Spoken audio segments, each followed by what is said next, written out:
Imagina a seguinte cena. Pensa bem nisso. Um oficial de justiça chega na porteira de uma fazenda, tipo com um mandado de busca e apreensão.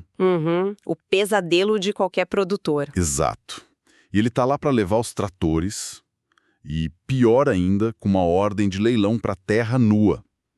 Só que o detalhe crítico aqui, estamos no meio de janeiro. Nossa, bem na janela de desenvolvimento da soja. Isso, exatamente, a janela exata, com tipo 90% da área já plantada.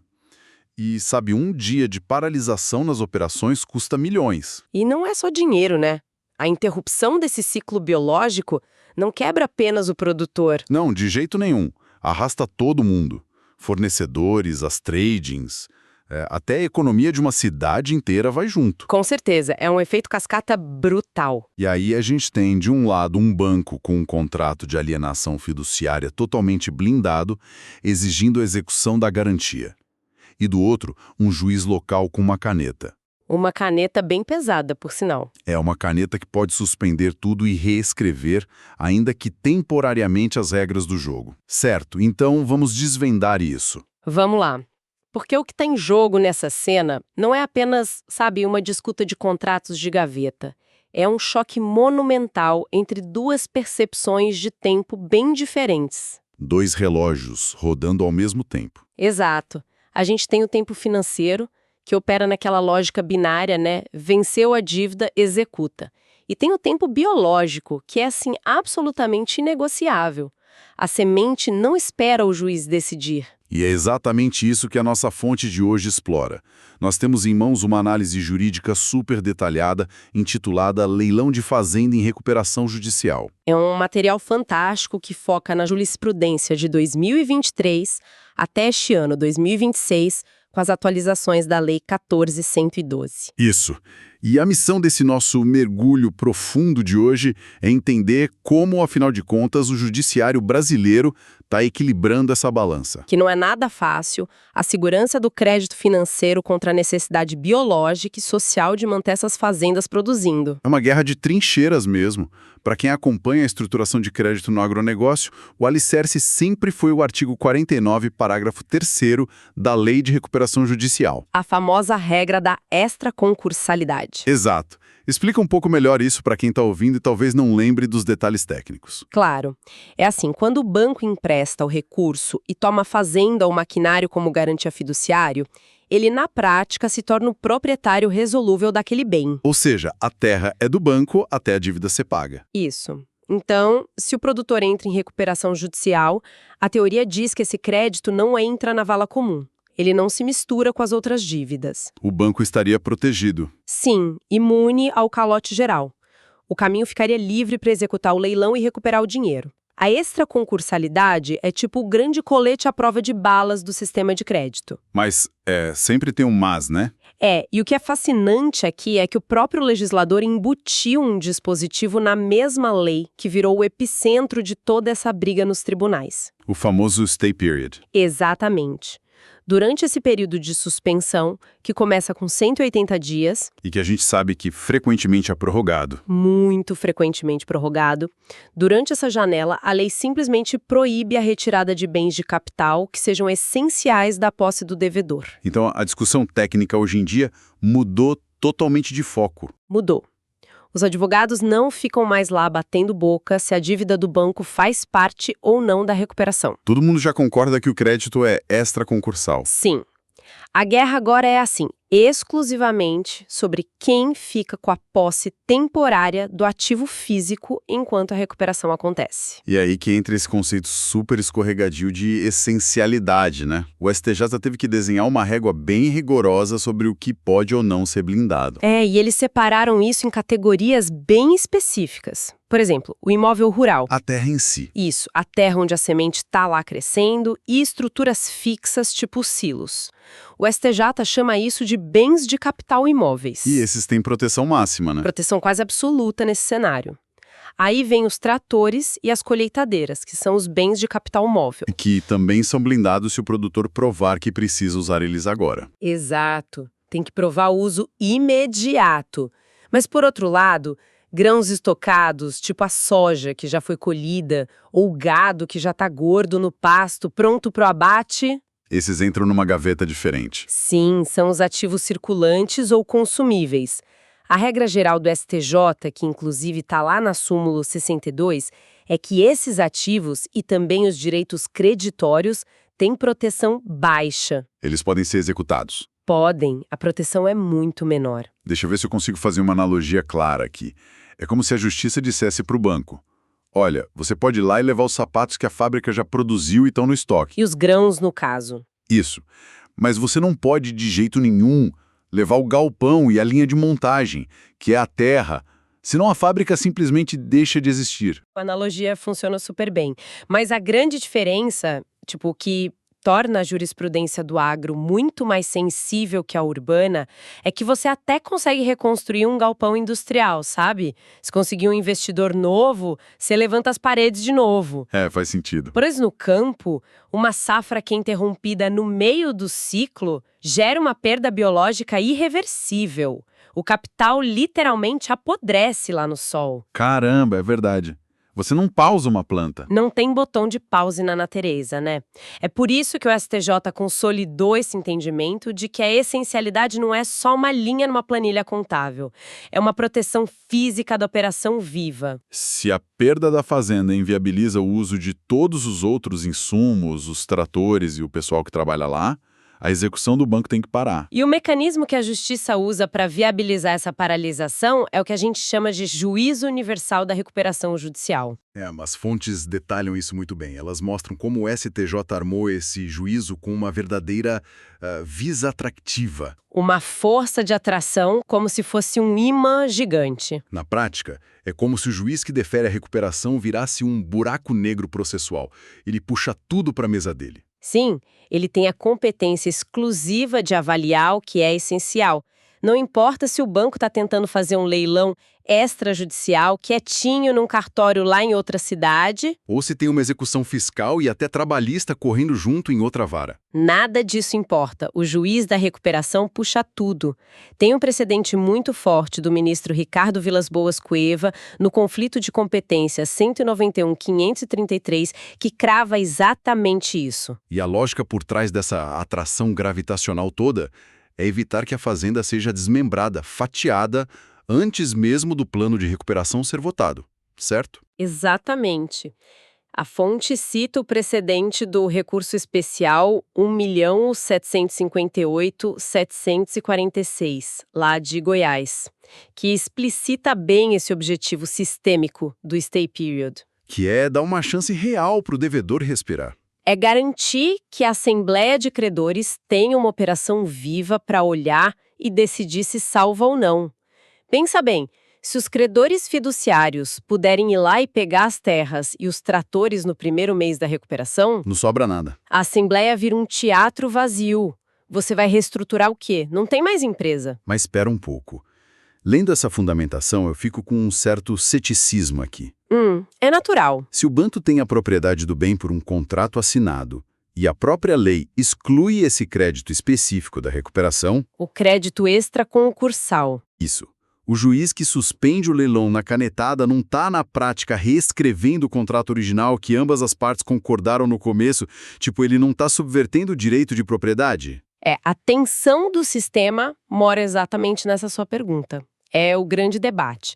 Mas o STJ fundamenta essa intervenção no princípio da função social do crédito. Função social do crédito. Isso. Eles argumentam que não estão anulando a dívida ou rasgando o contrato.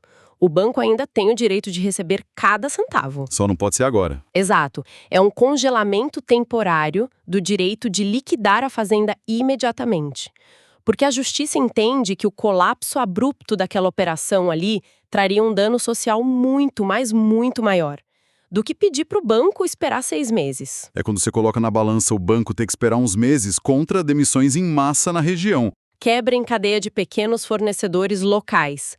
O cara que vende defensivo, o mecânico da cidade, a queda na arrecadação de impostos do município inteiro. O impacto é muito amplo mesmo. Sim, e essa lógica, ela ganha contornos ainda mais dramáticos no caso julgado pela terceira turma no recurso especial 1931-352, lá de São Paulo. Ah, sim, eu lembro dessa parte da análise. Foi onde o tribunal avançou bastante ao proteger a pequena propriedade rural familiar.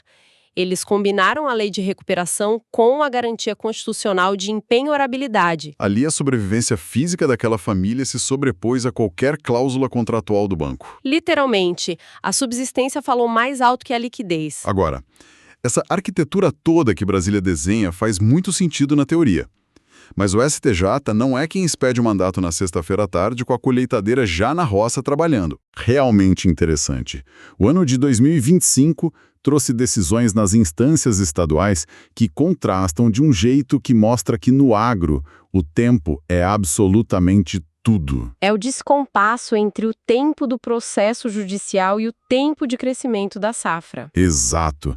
Vamos olhar, por exemplo, o caso do Tribunal de Justiça de Goiás, em Montevídeo.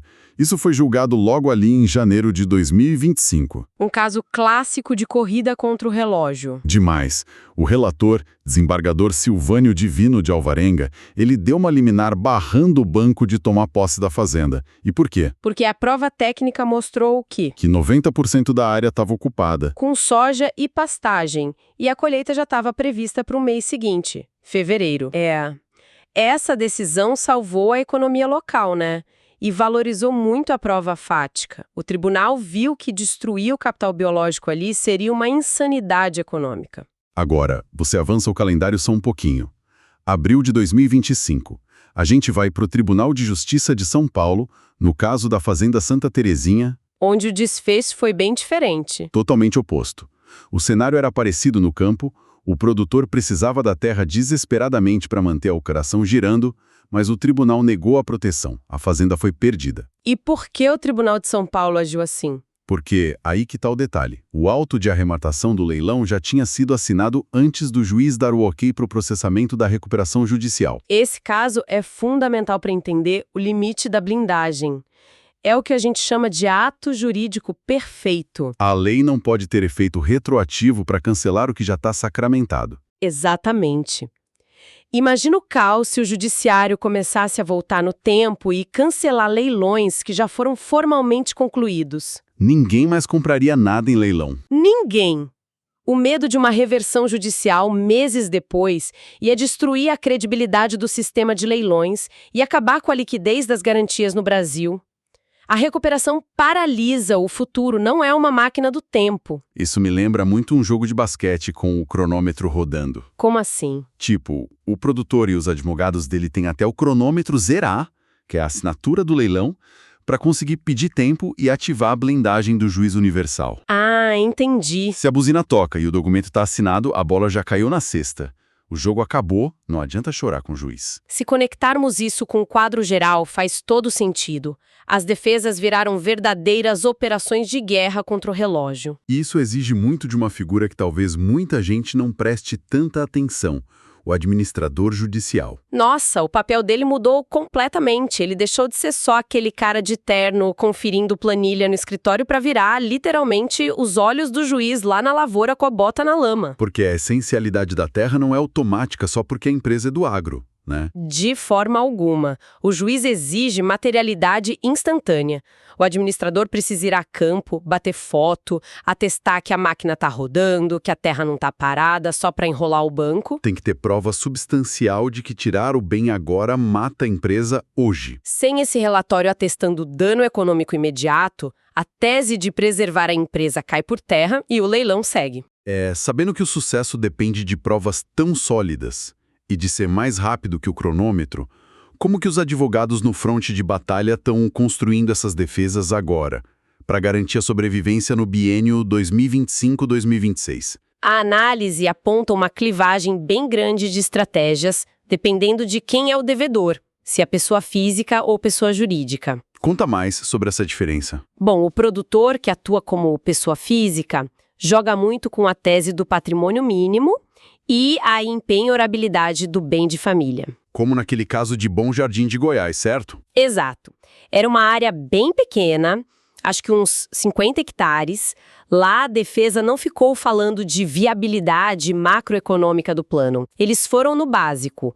provar que tirar a terra ia deixar a família sem ter o que comer. Direto no ponto. Já as grandes operações, as pessoas jurídicas, não têm esse escudo humanizado. O campo de batalha para eles é puramente contábil e técnico, né? Totalmente econômico e agronômico.